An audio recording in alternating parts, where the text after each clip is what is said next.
25 जुलै रोजी आषाढी एकादशी आहे। या पार्श्वभूमीवर राज्यभरातून वारकरी पायी दिंडीद्वारे पंढरपूरला रवाना झालेत।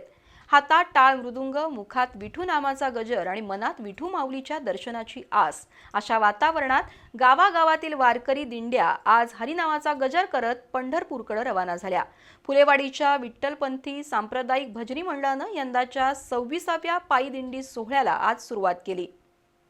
राज्यभरातील वारकरी संप्रदायाला आता विठू माऊलीच्या दर्शनाची ओढ लागून राहिली आहे। 25 वर्षाची परंपरा कायम राखत फुलेवाडीच्या विठ्ठलपंथी सांप्रदायिक भजनी मंडळानं फुलेवाडी ते पंढरपूर पायी दिंडी सोहळ्याला चौथा बस स्टॉप गणेश मंदिर पासून सकाळी 7:30 वाजता सुरुवात केली।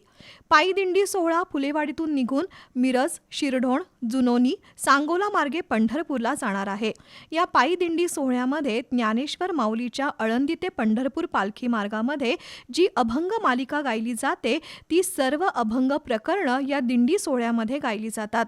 या सोहळ्यासाठी विठ्ठलपंथी सांप्रदायिक भजनी मंडळाचे अध्यक्ष हरिभक्त महादेव मेढे, उपाध्यक्ष दत्तात्रय मरळकर, नगरसेविका माधवी पाटील, मानसिंग पाटील, सदाशिव लाड, ऋषिकेश मिरजकर, सुनील मोरे, तानाजी लाड, शिवशंकर भस्मे, दत्तात्रय पत्की, तानाजी दुर्गुळे, निखिल तवर यांच्यासह भाविक उपस्थित होते। दरम्यान आज सकाळी करवीर तालुक्यातील बालिंगा, पाडळी, कोगे, महेसह विविध गावातील वारकरी दिंड्या विठू नामाचा गजर करत पंढरपूरच्या दिशेनं रवाना झाल्या। दिंडीच्या अग्रभागी वीण आणि डोईवर तुळस घेतलेले भाविक आणि त्यामागून टाळ मृदुंगाचा गजर करत विठू नामाचा धावा करत चाललेले वारकरी, असं दृश्य गावागावामध्ये होतं। बहुतांश दिंड्या सकाळच्या सत्रामध्ये रवाना झाल्या। ऊन नसल्यानं ढगाळ वातावरणामुळे हवेत उकाडा नव्हता, त्यामुळे वारकऱ्यांना दिलासा मिळाला। गावागावातून निघालेल्या पायी दिंडी सोहळ्याचं आज सकाळी कोल्हापूर शहरामध्ये आगमन झालं। शहरातील विविध मार्गावरून या पायी दिंड्या मध्यवर्ती बसस्थानक मार्गे तारराणी चौकातून तावडे हॉटेल, शिरोलीकडे रवाना झाल्या।